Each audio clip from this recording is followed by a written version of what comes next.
Welcome, everyone. My name is Tom Lenny. I'm the director of the Catholics and Cultures Initiative at the College of the Holy Cross.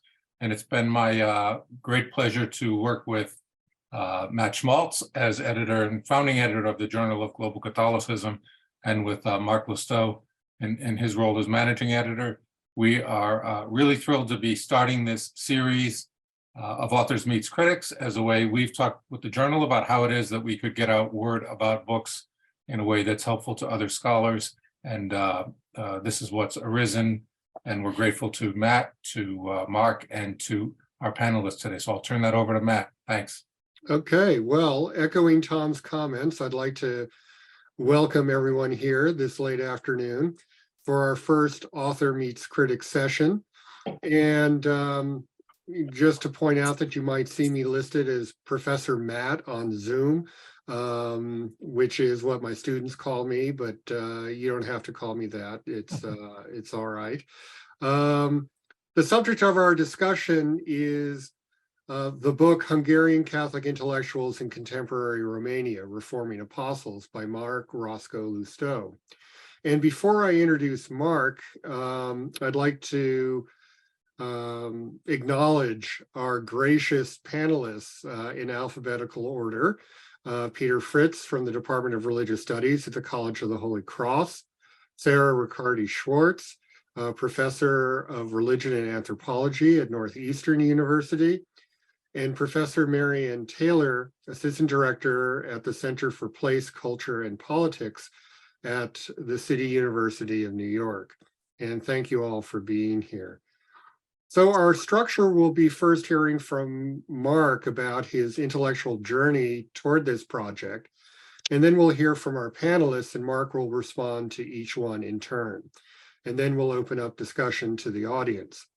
And so to begin, let me introduce Mark Roscoe Lusteau, an anthropologist and scholar of religion. And he received a doctoral degree in religious studies in 2015 and a master's of divinity in 2006, both from Harvard University. He graduated with honors and a Bachelor of Art in Social Anthropology from Reed College in the year 2000. And he's author, in addition to Hungarian Intellectuals in Romania, co-editor of a wonderful volume, Mediating Catholicism, Religion, and Media in Global Catholic Imaginaries. He's also editor at the Journal of Global Catholicism. So welcome, Mark. It's great to see you. And I'd like you to open up our discussion by talking about your own intellectual journey to this project. Thank you so much, Matt. Thank you for that gracious introduction. Again, thank you to Peter, Sarah, and Mary for taking the time, one, just to read my book, and also then to take the time to be here in part of this conversation, this inaugurating conversation in the Catholics and Cultures Author Meets Critics sessions.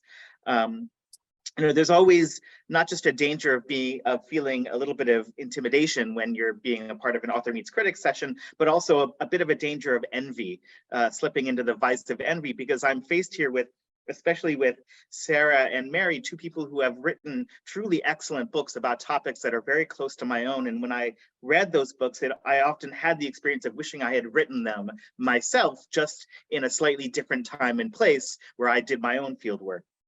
But then that would be a different book, and I ended up writing the one that I wrote. And I'll tell you just a little bit about how I came to that by virtue of the invitation from Matt. So I started my fieldwork, my first journey to Hungary and then to the Hungarian-speaking parts of Transylvania, which is a region of Romania. My first trip there was in 2005. I was there for a wedding of a dear friend of mine. One of my oldest friends who comes from that part of the world. And that was my first introduction to kind of life on the ground in this fascinating community with a fascinating history and a fascinating set of cultural practices and traditions. And also, as I ended up writing about in my book, a fascinating way of interacting with the Hungarian government and the Hungarian government's own cultural initiatives in that part of the world. Then I began fieldwork in 2009, which coincided with the landslide election of Hungary's current right-wing government. And really my field work was, decidedly and irretrievably influenced and shaped by the reality of the rise of right-wing nationalism, Christian nationalism, and populism in Hungary, and then also throughout Europe.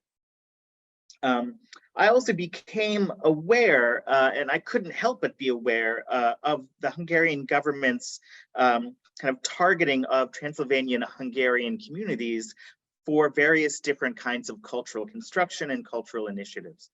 And then also a lot of this was mediated through religious communities and religious institutions, some of which I wrote about in my book. And so I started my book with an opening vignette of this very prominent Catholic leader, a Franciscan brother named Csaba Bojta, standing on the steps of the Hungarian Parliament building, accepting an award from the government. And he spoke, with a lot of optimism about, and expectation about the kinds of cultural funding that he would probably be receiving going forward through partnerships with the Hungarian government.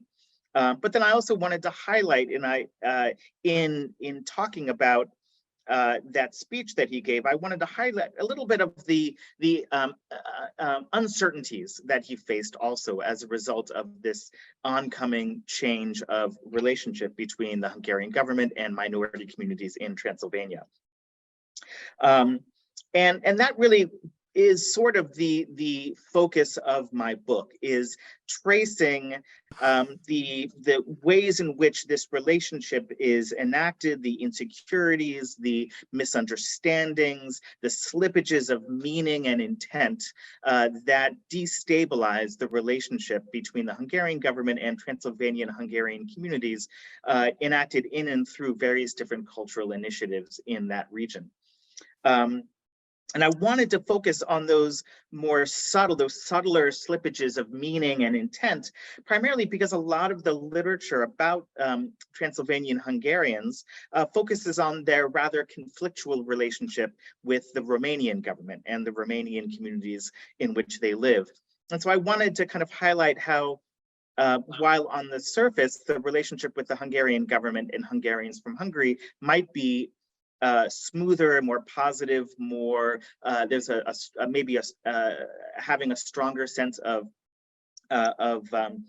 clear intent and clear understanding and mutual support, then in fact there were lots of ways in which that relationship was quite tense and open to lots of destabilizing influences. So this is one of the backgrounds that led me to write the kind of book that I wrote. So just a few brief details about this community. It's about 1 million to 1.5 million strong in Romania, 1.5 million Transylvanian Hungarians, depending upon how you count that number.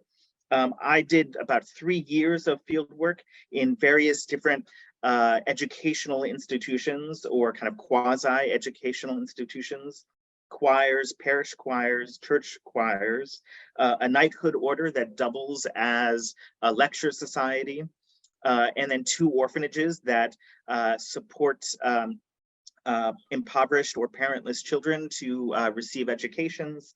And a lot of the material for my book comes from participant observation in those institutions.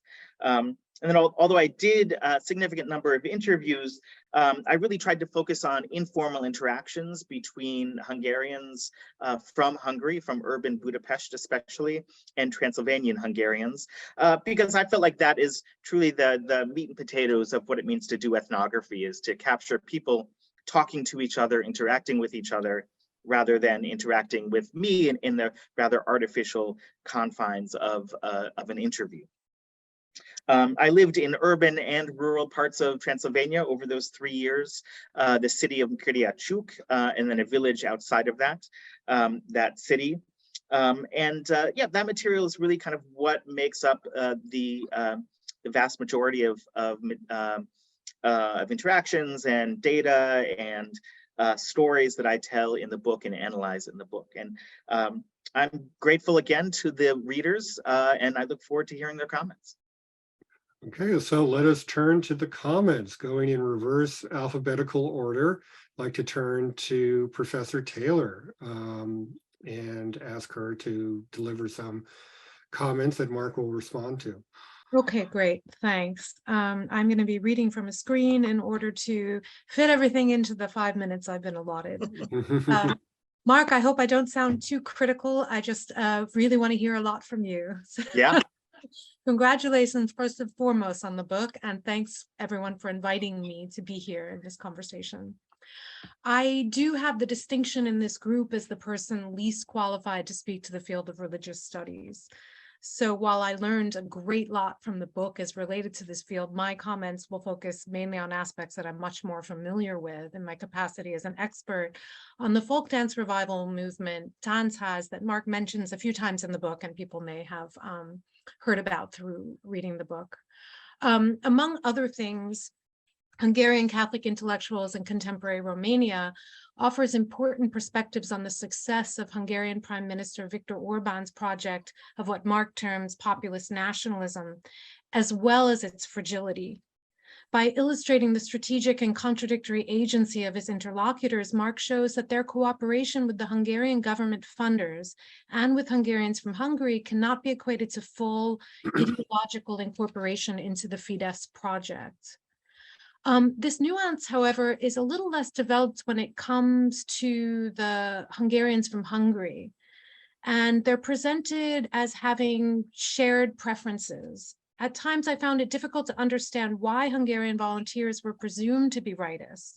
And I was not always clear if the claim was that each of the organizations that you focus on, Mark, if they indeed are receiving more support from the Hungarian state or the national system of cooperation since 2010 or not. And so that was something I was very curious to know more about, if you would be willing. So in a nutshell, is it really true that all support and volunteering from Hungary and Hungarians for the organizations studied in the book can be considered rightist? Is it true that Hungarians who volunteer are all middle class is another question, because it seems like the class relation that's laid out is a little bit more like Transylvania is working class and Hungary is middle class because of the kind of relationships in uneven development between the two countries, and especially Transylvania in the bigger picture. And then finally, as related to this set of questions, I was also very curious in the story of Father Pál, when you mentioned that the cupola was designed and sourced in Hungary, you don't mention by whom, how, or why. And I realize it may have been difficult to find out. But the question is relevant to me too, because when I went to look at more pictures of Csíksomlyó, and I immediately recognized that the Three Hill altar was designed by Makovec, a Hungarian designer who's aligned with the Fidesz party. So yeah, I wanted to ask, I suppose it has a lot to do with precisely what you said about your fieldwork methods, but these are things that I was left wanting to know more about coming from my perspective. I very much appreciated the discussion of post-socialist anti-materialism. It got me thinking a lot about my own work. And I wanted to add for your future research that I think that there's a lot more to discover in this domain for those who are studying religious practice in the region, or religious thinking in the region, perhaps is better phrased, because I noted with regard to my own research amongst folk revivalists, not only a similar post-socialist anti-materialism manifested in desire for experiencing a bucolic peasant or natural landscapes in Transylvania, but also a widespread expression of a very kind of vague Christian spirituality amongst dance goers, most of whom rarely attended church, or those that I spoke with at least, but yet some of whom had visited Csíksomlyó. Their stories of the crown, however, were very different from either the pomp and circumstance associated in the book with Hungarians from Hungary, as well as from the alternatives that you touch on, Mark, you know, not chivalric order and the Marian devotion.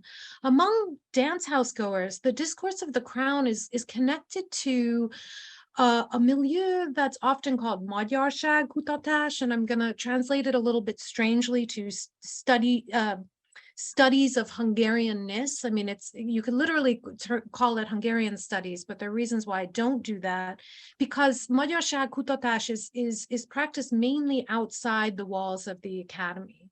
Mhm. And Magyarság kutatás legitimizes itself precisely as an outsider vis-a-vis a number of established institutions it associates with material power, the socialist state, the Habsburg state, and also something that they kind of refer to as Latin culture, which in my understanding also includes the Catholic Church. The positions of these people, who I think can easily be described as seekers, as Mark refers to people in the book, allows them to connect simultaneously to Christianity, to the idea of Hungarian folk culture as a storage vessel for ethical practices, sometimes phrased as a pure form of Christianity that is closer to Christ, and to name power and to associate themselves as outside of power. And it seems to me that a larger and yet more nuanced picture of the preoccupation with the crown and claims about its origins could be really useful to your research, moving forward, building on what you have here. On a related note, I was also very curious how you would connect what you show us here in the book back to Protestants in Transylvania. Of course, the book is specifically about Catholics, so this is not a critique really, but a question. And one thing I thought a lot about is how when you set up the book around the Transylvanian school, you make a claim that in the interwar period, there's an attempt to unite Catholic and Protestant Hungarians in this kind of identity as a national minority.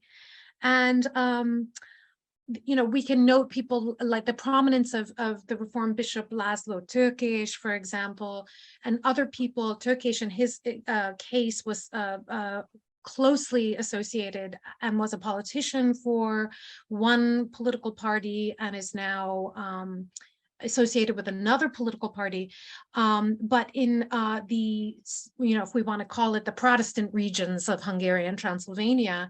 So I got to thinking about the patron-client relationships that Fidesz is attempting to develop there, and the fact that there is a particular focus on the secular regions. And so I was wondering, what you might say to that. And as related to that, I was also thinking about Sapienza University that you mentioned, because from my understanding, Sapienza was actually developed by an ecumenical alliance of the 4 Transylvanian Hungarian churches.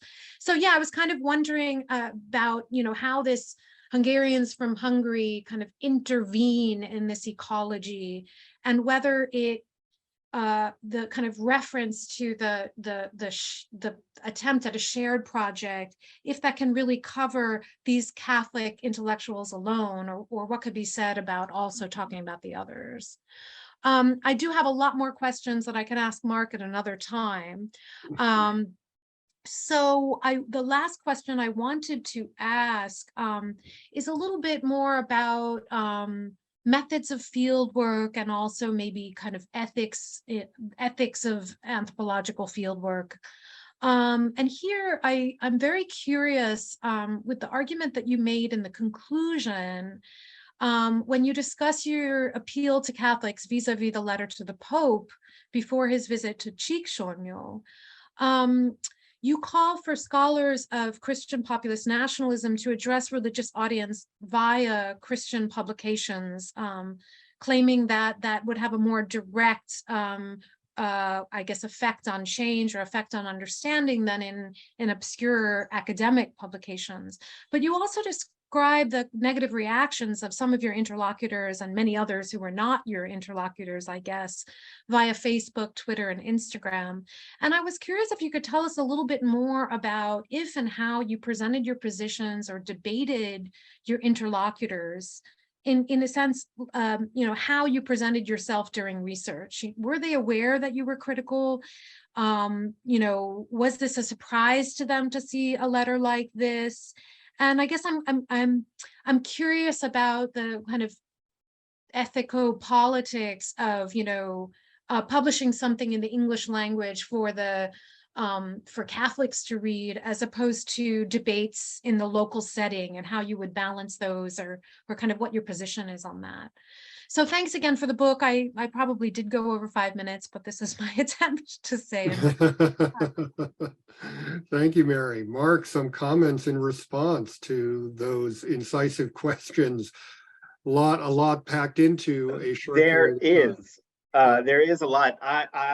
Matt, pray tell, how much time do I have to respond? Well, you do have to be brief. You do have to be brief. You know, I know it's difficult, especially in these conversations, but be brief so we can And get you the do not audience need to involved. answer all of my questions. Yeah, Yeah. no, Yeah. I look forward to a very long email from me, Mary. No, these are excellent questions. And you're really kind of picking apart some of the ambiguities that are left in my analysis, in my arguments at the end of the day, which I wished, always wish that I could have written another 100 to 150 pages of a book.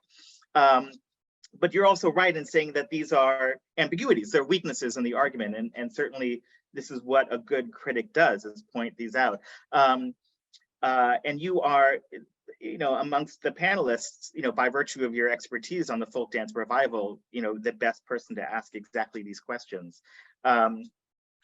So are all Transylvanians working class versus Hungarians middle class? It's an excellent question. And I mean, the answer is of course not.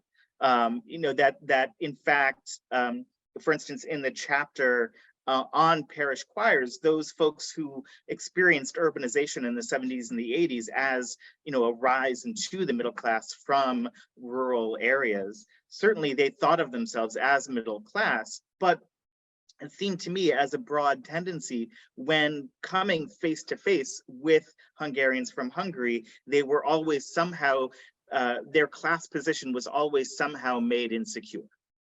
And no matter how much they felt secure in their middle class position in a place like Mércédia Csúk or an urban place in Transylvania, whether they were at home in Transylvania or in Budapest, they were always rendered somehow into the working class by virtue of, and this is what how I connect this to the history of kind of the political economic history of the region, by virtue of the historical relationship between Transylvania and Hungary in the 70s and the 80s under socialism.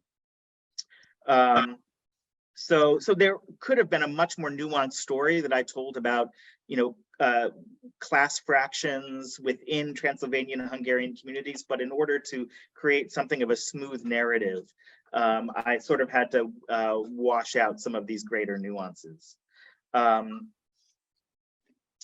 Let's see. Father Paul was central to the effort to get the altar designed by Mokovets placed at the pilgrimage site. So this is one of the roles that he played in this community, was a go-between. And in fact, I tell this part of his story in an article that's coming out in the Journal of Global Catholicism in just a few weeks, about his role in getting this rather famous architectural structure, this altar at the Csíksomlyó pilgrimage site. He played a key role in getting it set there. So certainly, and you're right to say, I sort of walk past those details beyond saying that it was sourced in Hungary. I couldn't. He was very cagey about who exactly he used to do it, and there's a lot of and again, this kind of goes to your question about how much are these organizations actually getting supported by the Hungarian government. It's hard to get access to the books, because a lot of this stuff is, the Hungarian government does a great job of keeping it all secret and keeping it all very obscure, who gets money and how, and I just simply didn't have access to some of those details. Let's see. The ethics, I would love to and once we get into the more open part of the conversation, I would love for Sarah and Peter also to talk about the ethics of research, because I know that you have both thought about this very deeply, especially you, Sarah, the ethics of working in right-wing nationalist, Christian nationalist communities. So, so I certainly, just to answer your question, I certainly represented myself as a political leftist, you know, I didn't foreground that when people asked me. I told them, much like how whether they asked me whether I was Catholic or not. And like I say in the introduction, you know, I would tell them that I grew up as a Unitarian, and that made a lot of sense to those folks, even though that very brief story doesn't at all capture the fullness of my relationship with devotional practices and Catholic devotional practices. But I'm sure, you know, even though they knew that I was that I had left-wing views, I'm sure that my article came as a surprise, primarily because we had known each other for a decade by that point, and I had yet to publish anything like this. I had, of course, sent them academic articles that I had written, but you know, there was no. I'm not entirely exactly sure why, but that did not spark the viral response that publishing in America Magazine did, which is, you know, and I think it was partly because this is well, who knows why things go viral? You know, it's hard exactly to say. But my academic articles didn't, even though I had made certain to send them and to send them Hungarian summaries of them. I lectured in Hungarian to audiences of both Transylvanians and Hungarians in Hungary. So I did my utmost best to present my research to them, but it was perhaps an ethical lapse on my part not to prepare them for the publication of this article in some way. The article being the critical political response, and partly that was because I was frankly just shocked. I was deeply shocked by what happened to Central European University, and there was a certain kind of maybe solipsistic and narcissistic need to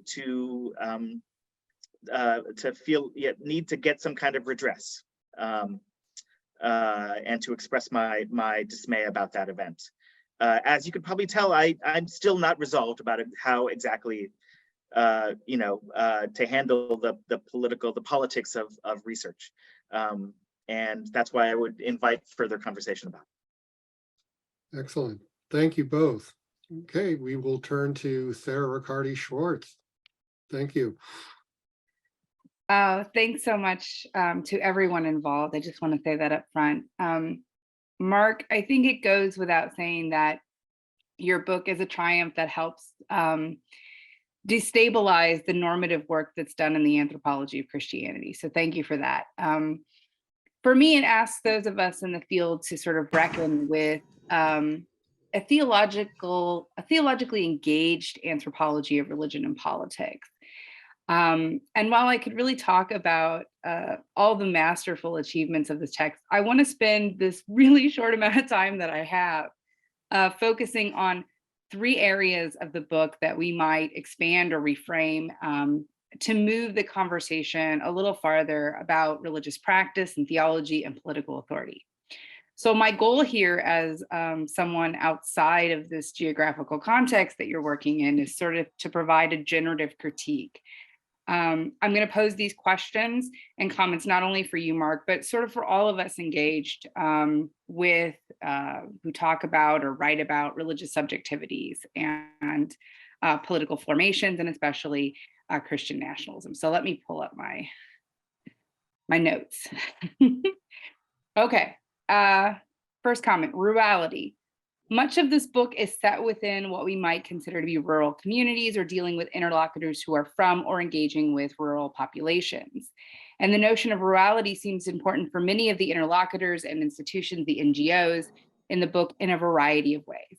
And this is including but not limited to creating geographical, class, and educational, arguably theological educational as well, distinctions between seemingly urbane city dwellers and village folks. As an anthropologist who grew up in the rural Missouri Ozarks and who also works in rural communities, I wonder what more could be said about building out an anthropology of rurality that takes seriously the religious subjectivities of inhabitants of the hinterlands. At the same time, however, I wonder if the concentration on the juxtaposition between rural and urban that we often find in the pages of the book and in anthropology and sociology broadly might reinforce the geographical, ontological, and social binaries that often reinforce the political and religious difference we typically find mapped onto rural communities. In other words, I wonder if our age-old, and again, I'm saying this broadly, anthropological conceit of traveling to and inserting oneself into these rural communities is part of the larger structural reinforcement of classificatory binaries that we are accustomed to as social scientists. Okay, and please indulge me that, Mark, because I'm working on a class on anthropology of rural society. So thinking about it right now, and your book was so great, and I hope to include it in my class. Anyway, number 2, intersectional nationalism. Chapter 3, which I find exceptionally compelling, takes us on a journey through the complicated embodied understandings of nationalism and nationhood, even what it means to be European among right-wing subjects.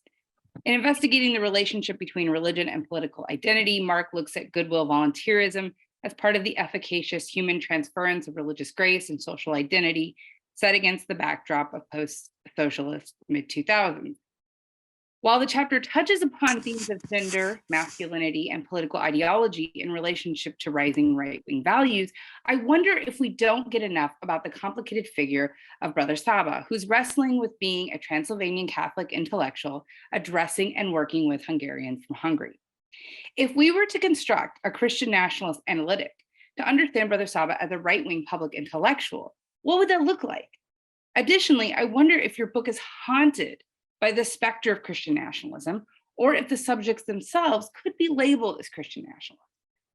I'm not so convinced of the latter at this moment, but I can see why it might be the case.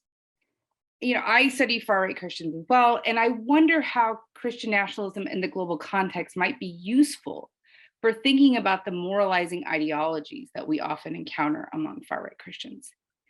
I might be more inclined to see the folks in your book as moralizing nationalists who are in a sort of Venn diagram with US Christian nationalists and Russian moralizing nationalists. In other words, they share much of that same impulse to, as you put it so eloquently, re-traditionalize society, but they have a different theological endgame, right? The endgame of Christian nationalism in the US theologically is different from Hungarian Catholics. And this brings me to my last point. Monarchism.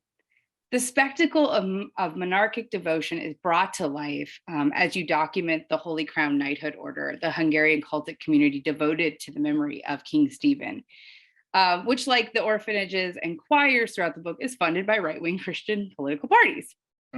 And Mark, and this is a direct quote from you, that, quote, the politicized cultural education lay at the heart of the revived cult of St. Stephen. And you gesture to the idea that this might be some sort of way to help aid national identity. And I think my question throughout this chapter was, to what end? Is this just about the sort of martyric commitment to the Christian leadership? Or is this about something more anti-democratic, more sinister, which we see among other Christians on the far right, who are interested in reviving monarchic governance as a political alternative to liberal democracy, and specifically a Christian political alternative to liberal democracy? And there are several points in the book where you gesture to these larger moralizing implications of this cultic devotion, but I think there's room for elaboration and perhaps even more articles. I think I speak for everyone when I say I hope you'll write more on this, because it's absolutely fascinating. And finally, and I'll stop here because I know I'm probably at my 5 minutes where I've gone way over already. I was struck by the pushback that you received against your editorial publications. And Mark, I've had similar experiences, which I don't need to go into. But what I found fascinating was the language that you used to sort of describe how these right-wing online consumers talked to you and wrote back. it was about you. It wasn't about your methods. It wasn't about anthropology's sort of secular angle. Mhm. It was about you as a person. And the comment about your facial features as demonic, I think it was on like page 199 or 200, was very reminiscent for me of the language used by other far-right ideologues whom I've encountered, who are interested in sort of curating their social communities through the old pseudoscience of physiognomy.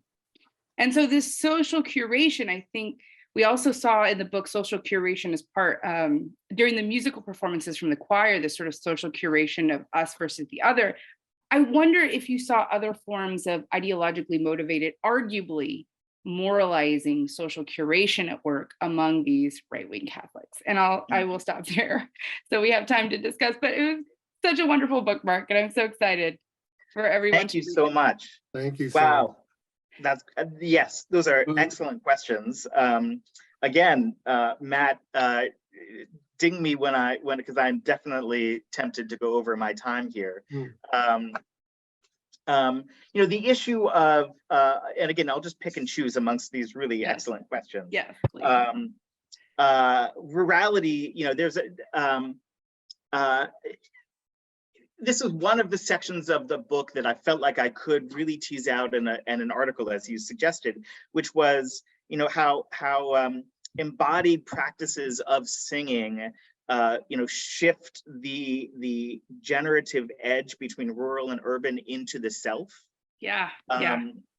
And you know, draw attention to rural practices, where practice is coded as rural and also masculine and also whatever, you know, uncivilized.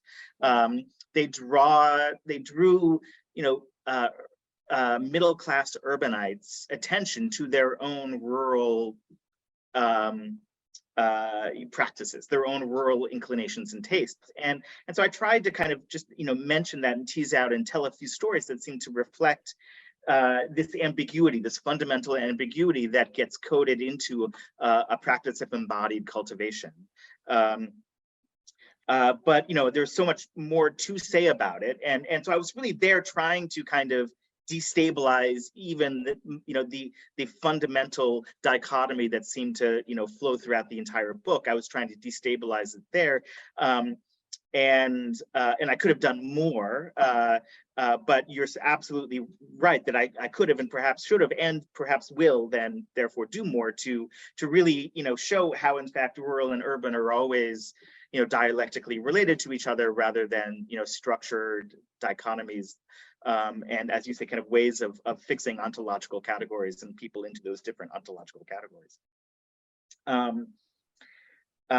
So I'd love to see your syllabus on the anthropology of the rural, because I feel like there's a lot that I could read and understand about it. And Mary also talks about this as well, you know, in her book on the dance house movement, which is again, you know, fundamentally, as you say, these highly politicized. This is again kind of one of the drawbacks of my own book was not attending enough, I think, or sufficiently to the political ramifications of the categories that I use, because I was leaning so hard, perhaps in a theological direction, and trying to understand the kind of class overlap with religion in these contexts. I didn't quite play up, as Mary does so effectively in her book, you know, the political meanings of rural and urban as they play out in folk cultural revivals. I will say that the analogy between the folk house, the dance house movement, and these educational institutions that I was studying, it's not a clear one-to-one analogy, because in many ways, a lot of what's going on here is targeting the folk, targeting the rural populace for civilization, right? These are civilizing, educational, modernizing movements, which take a very different attitude towards the rural folk than, for instance, dance house movements, which are about preservation to a certain degree, or at least their originating impulse was about preservation. And so this is another moment where I'd love to be deeper in conversation with Mary to kind of tease apart how these two, I tried to put these two aspects of Hungarian folk revivals together in that chapter where I talk about the Catholic priest from Hungary who goes and taught us how to sing Marian hymns. And he's a rather famous cultural preservationist, kind of a leader in the folk dance house revival movement, and tried to juxtapose his preservationist attitude towards the folk culture and Brother Chubba's more modernizing, more cultivationist, I'm not sure exactly what phrase I would use, attitude towards the rural folk populace. But again, it could be much more teased out and much more strongly juxtaposed in an article at some point in the future.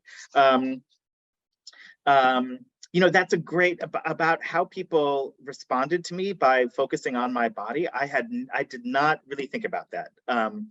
That conclusion, again, was sort of written in this confessional attitude of just getting it out on the page. And I have not done much, you know, stepping back and thinking about it and noting that it's highly personal. Yeah, nobody ever said your secular, you know, methodologically atheistic anthropological methods are wrong. That's not what they targeted, right? They targeted my facial features, which is, yeah, fascinating. And something deep to think about much more deeply with you. So thank you so much. Okay, thank you. And we have about 15 minutes left. And so I just encourage everyone to be concise. Peter Fritz. All right, I will be concise, and thank you, Matt, thank you, Tom and Mark, and my fellow panelists, Mary and Sarah, for including me and precisely including me as a theologian. Now, it was not lost on me, Mark, that you argued in favor of the premise in the book that theologians ought to be understood and studied as intellectuals. So being a theologian and an aspiring intellectual, I appreciate that. That was fun. But to be serious, so I was really captivated by your book and your deft and subtle presentation of how theological ideas infuse the lives of Transylvanian Hungarian Catholics. You propose, Mark, to treat the content of theological ideas as significant for anthropology. And as I saw it, a discerning eye could see how your arguments and narratives fold in theological ideas of wide variety regarding prayer and devotion, pedagogy and moral formation, ecclesial authority and reform, nature and grace, God's continuous creation, scriptural inspiration and hermeneutics, sacramental, especially penitential practice, and vocation. And that is quite an array. A subtext of the whole text is Mariology, specifically the theology of Marian devotion, given that Our Lady of Chicxulmyo looms large, peaking between background and foreground throughout. So, Mark, I was reading your book closely, and I took your suggestion, the introduction, to skip ahead and read the epilogue before the rest of the book. And my reading, consequently, the tone was set by the Rosary. You claim that the epilogue shows that insights from the anthropological engagement with theology open up new avenues for witnessing to divine presence in ethnographic field journaling. You recount how your learning to pray the Rosary in Hungarian made an unexpected difference in your life as a Unitarian. It brought about conversion, not perhaps to the chagrin of your Transylvanian Catholic friends, from your own faith to Catholicism, but rather toward greater resolve and true, felt, lived faith. This book is as much an account of the converted anthropologist as it is a thick description of Transylvanian Catholic life in the afterlife of the Transylvanian Catholic intellectual tradition and the current life of interlacing, perhaps collusion, between Transylvanian Catholicism and right-wing politics. The converted anthropologist is, I believe, one who takes the entire fabric of the lives of those whom you study with greater existential seriousness and thus greater accuracy than your secular counterparts. You claim to investigate, Mark, how divine presence is made manifest, or at least is witnessed to in ethnographic study. Presumably, shining a light on this manifestation of divine presence can further illuminate the lives of those about whom you write. But my question is, in what way is this so? Where is God in the work of the ethnographer? This question is not answered in any thematic way in the book, so I hope you can elaborate on it. Nor did I think it should be, but here's an opportunity. My other question relates to your experience of the America article, and here's a long question. Assuming that God's presence may be made manifest in the work of the anthropologist, say when the anthropologist speaks or writes prophetically, and the communities toward which this prophetic speech is addressed react negatively, how should we account for this conflict? Which voices count? To what extent? And where is God in all this? Mark, I look forward to responses, and I thank you for your work. Oh, Peter. Peter, that you have the theologian's talent of diving down into the depths.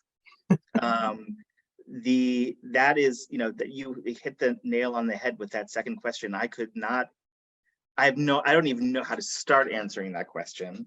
And it's a powerful, deeply, deeply powerful question, and a very urgent one, it feels like. I will say that the first one is easier to answer, and I'm not even sure how to make the connection between the first and the second question. But so I wrote an article not too long ago about this very idiosyncratic and completely obscure and very weird Transylvanian Hungarian ethnologist who's also a Catholic priest. He wrote several books, one of which is a memoir, and so I did a kind of an interpretive essay about his memoir about doing fieldwork. And his fieldwork was about devotion to the Virgin Mary and local practices of devotion to the Virgin Mary. And he describes several times in his book about coming to an impasse in his fieldwork, not knowing how to answer the question that he feels very determined to answer with his material, praying to the Virgin Mary, and then ... and he literally writes in his books ... an ellipsis. And then I met this informant who gave me the material that I needed, and it totally led me in this important direction, and now I'm writing this book. And this is what I've realized about the Virgin Mary. And so if I were to answer, where is the agency of a divine being, a saint in this case, in the work of the ethnographer, it's in the ellipsis, right? That is perhaps one of the only places where ethnographic writing, this discipline of ethnographic writing, allows for the kind of ambiguous agency that emerges in prayer to divine beings and in the action of divine beings and their intercessory action. That ellipsis is perhaps the only place where this highly modern discipline of writing ethnography allows us to name or just gesture in the direction of that kind of agency. I didn't include any ellipses in my book, but maybe again that would be another book later on down the line. But that's sort of how I've answered the question right now. That's great. Thank you. Thank you. Well, it was wonderful, and I'd like to open things up to members of the audience. And if anyone has any questions, they can use the chat function or virtually raise their hands. Well, maybe I can jump in with a question then. Please, Matt.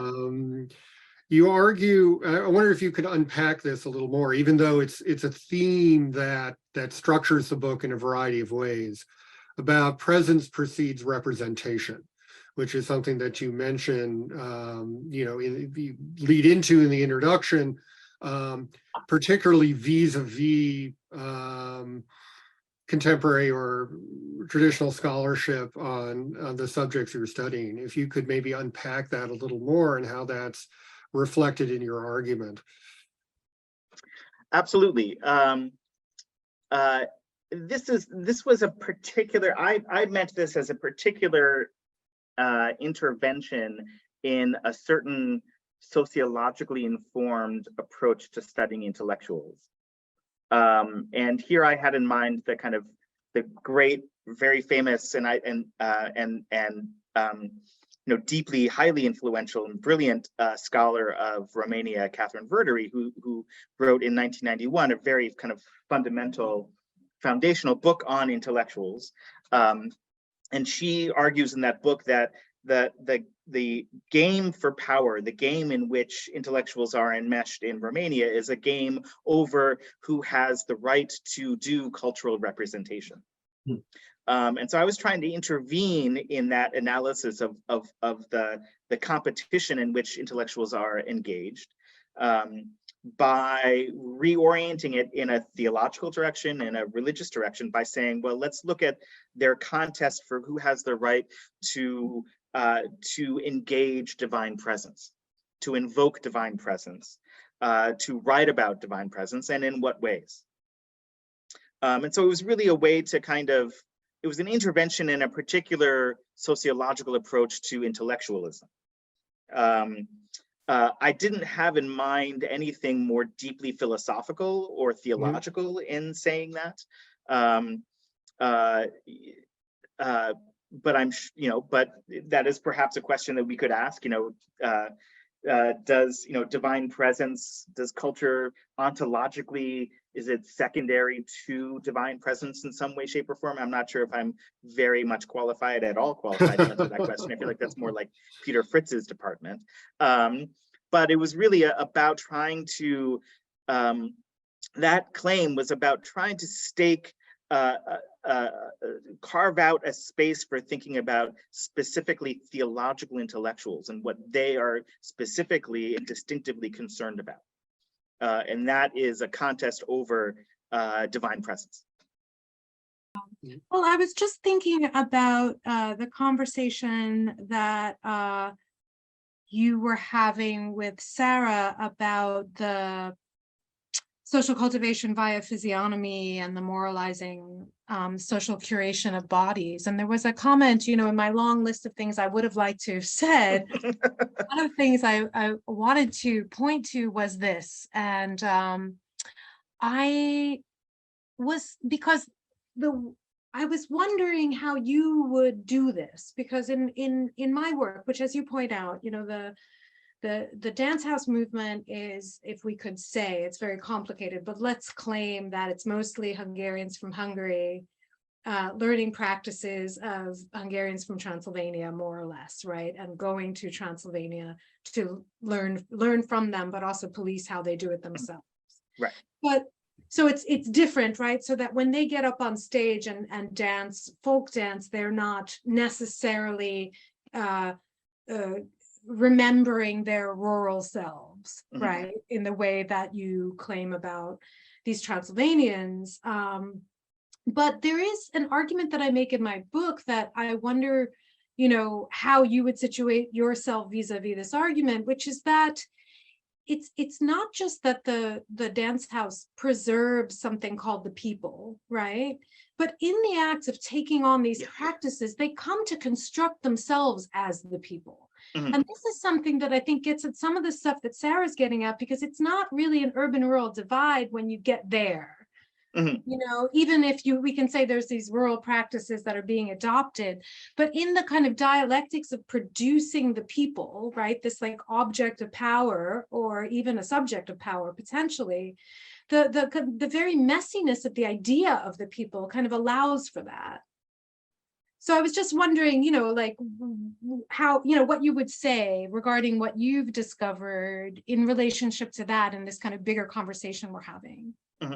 No, I mean, so these are questions that, what the argument that you're making kind of verges onto the question that Sarah was asking about, what's the end game? Is it a political end game? Is it the construction of a certain kind of state, a certain kind of society? And I had this, as I was writing the book, I had this impulse that I struggled with, and in the end I succumbed to it, which was to stay away from that of stating what the endpoint was, stating what the end game was, because it, and this is just my inclination as an ethnographer, I always try to turn back to these local lives, which have, especially in the case of the chapter about the knighthood order and Emile, the kind of local intellectual who was really trying to find a pathway forward following the collapse of industry in Transylvania through various different interlocking intellectual initiatives. And I wanted to focus that his story felt very compelling to me to tell, partly because it felt in some ways like a choice between, maybe to say this in a slightly different way, writing my book, I made the choice to tell his story rather than the end game story, the story about where these activists are headed in terms of what kind of society and religion and culture they want to create, what kind of state that they want to found. And that was a sort of moral commitment on my part as an ethnographer. And it leaves a huge amount of the story untold. The story that precisely Sarah is asking about. And again, that maybe that is the next book. Okay. Well, we await that next book. And thank you all for being here. We have to wrap up now, unfortunately. But thank you to Tom Landy.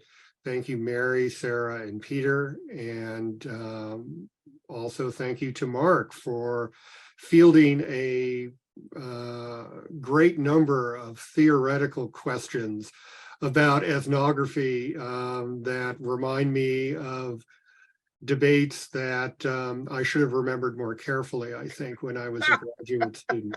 And thank you all for being here. We're very grateful, and we look forward to the Author Meets Critics series continuing. Thank you. Thank you all so much. Yeah. Thank you.